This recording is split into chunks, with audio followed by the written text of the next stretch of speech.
ज्ञानवापी में व्यास तहखाने के अंदर पूजा पाठ बंद करवाने को लेकर मुस्लिम पक्ष हाईकोर्ट पहुंचा है। आज इलाहाबाद हाईकोर्ट में मुस्लिम पक्ष की याचिका पर सुनवाई होनी है। अंजुमन इंतजामिया कमेटी ने वाराणसी के जिला जज के फैसले के खिलाफ हाईकोर्ट में याचिका दाखिल की है। आज दोपहर 2 बजे जस्टिस रोहित रंजन अग्रवाल की बेंच इस मामले में सुनवाई करेगी। वहीं हिंदू पक्ष ने भी वाराणसी की जिला अदालत में ज्ञानवापी के बाकी बचे तहखानों का सर्वे करवाने को लेकर याचिका दी है। हालांकि कोर्ट पहले ही पूरे ज्ञानवापी परिसर के सर्वे का आदेश दे चुका है, लेकिन हिंदू पक्ष चाहता है कि अब बाकी बचे तहखानों को अभी सर्वे करवाया जाए।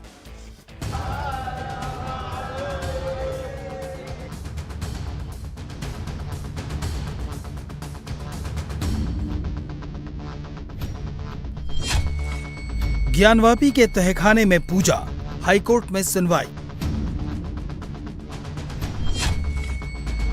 व्यास तहखाने में पूजा, बाकी तहखानों का होगा एएसआई सर्वे।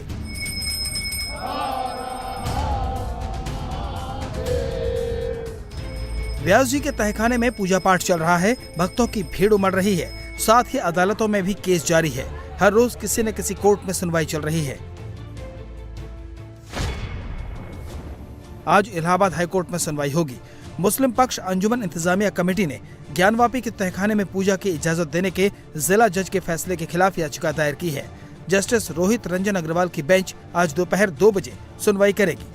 हाईकोर्ट ने पिछली सुनवाई में पूजा अर्चना पर रोक नहीं लगाई थी। वहीं वेद व्यास जी के तहखाने में पूजा पाठ के आदेश के बाद अब हिंदू पक्ष ने ज्ञानवापी के बाकी बचे तहखानों के सर्वे की मांग उठा दी है। वाराणसी कोर्ट में अर्जी लगाकर बाकी बचे तहखानों के सर्वे की मांग की गई है। एएसआई सर्वे तो ऑलरेडी हो चुका है। एएसआई जो बचे हुए सेलर्स हैं, तहखाने हैं, टोटल एएसआई ने बताया है कि लगभग 12 तहखाने हैं।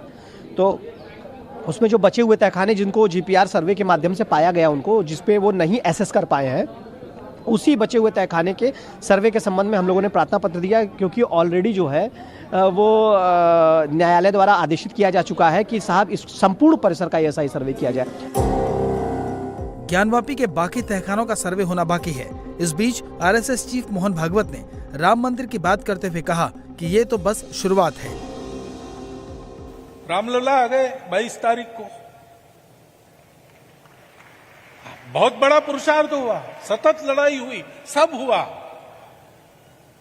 लेकिन इस पीढ़ी के भाग्य में आया रामलला जीवंत अपने अधिष्ठान पर वहां पर खड़े हैं, ये देखने का। ये हुआ है, ये सारे पुरुषार्थ के बावजूद भी किया नहीं है। 4 बातें हमने ठीक से पूरी की, इसलिए भगवान की कृपा बरसी है, उनकी इच्छा से हुआ है और उनकी इच्छा के फलीभूत होने का वो प्रारंभ बिंदु है। श्री राम जन्मभूमि तीर्थ क्षेत्र के कोषाध्यक्ष गोविंद गिरी महाराज के बयान पर भी सुगबुगाहट शुरू हो गई है। गोविंद गिरी महाराज ने साफ किया कि वो मुस्लिम भाइयों से अपील करेंगे कि वो काशी और मथुरा हिंदुओं को दे दें। उसके बाद हिंदू उन 30,000 मस्जिदों पर दावा छोड़ देंगे। हमारी तो हाथ जोड़ करके प्रार्थना है कि इन 3 मंदिरों को सौंप दिया जाना चाहिए, क्योंकि ये आक्रांताओं के हमारे ऊपर किए गए आक्रमणों के सबसे बड़े निशान हैं और इसके कारण लोगों के अंतःकरण में, राष्ट्रीय समाज के अंतःकरण में बहुत वेदना है और यदि इस वेदना को ये लोग शांति के साथ दूर कर देते हैं तो भाईचारा बढ़ने में और अधिक सहयोग मिलेगा। देखिए, उन्होंने जो कहा है उनका पर्सनल ख्याल है, लेकिन नफरतों के सौदागरों से वो कैसे निपटेंगे? हिंदुस्तान में तो सौदागरी चल रही है और सिंहासन हासिल करने के लिए, तो ये उनकी पर्सनल राय है और उस पर हमारे भी बुद्धिजीवी और हिंदू भाइयों के बुद्धिजीवी बैठे विचार करें, जैसा उनके फैसले हो, और अगर नहीं करें तो क्या खत्म कर देंगे मुसलमानों को? भाईचारा तो हम चाहते ही हैं बढ़े और रहे, लेकिन मैंने कहा ना, नफरतों के सौदागरों का क्या करेंगे?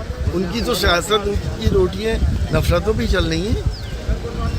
बैठे, बात करें, दोनों पक्ष बात करें, उसके बाद जो भी फैसले।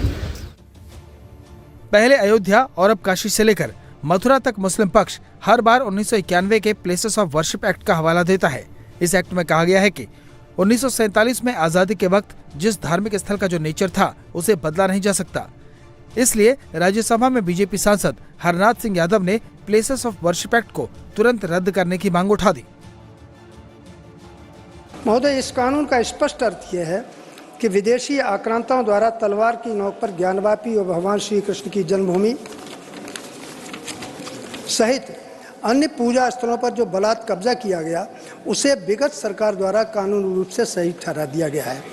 मान्यवर, यह कानून मर्यादा पुरुषोत्तम राम और भगवान श्री कृष्ण के मध्य भेदभाव पैदा करता है, जबकि दोनों ही भगवान विष्णु के अवतार हैं। महोदय, यह स्थापित तथ्य है कि समान कृत्यों और समान परिस्थितियों के लिए दो कानून नहीं हो सकते। दूसरे, कोई सरकार किसी भी नागरिक के लिए न्यायालय के दरवाजे नहीं बंद कर सकती। महोदय, यह उपासना स्थल कानून पूर्णतः अतार्किक, असंवैधानिक है। हिंदू, सिख, जैन और बौद्धों को संविधान में प्राप्त धार्मिक अधिकारों का हनन करता है।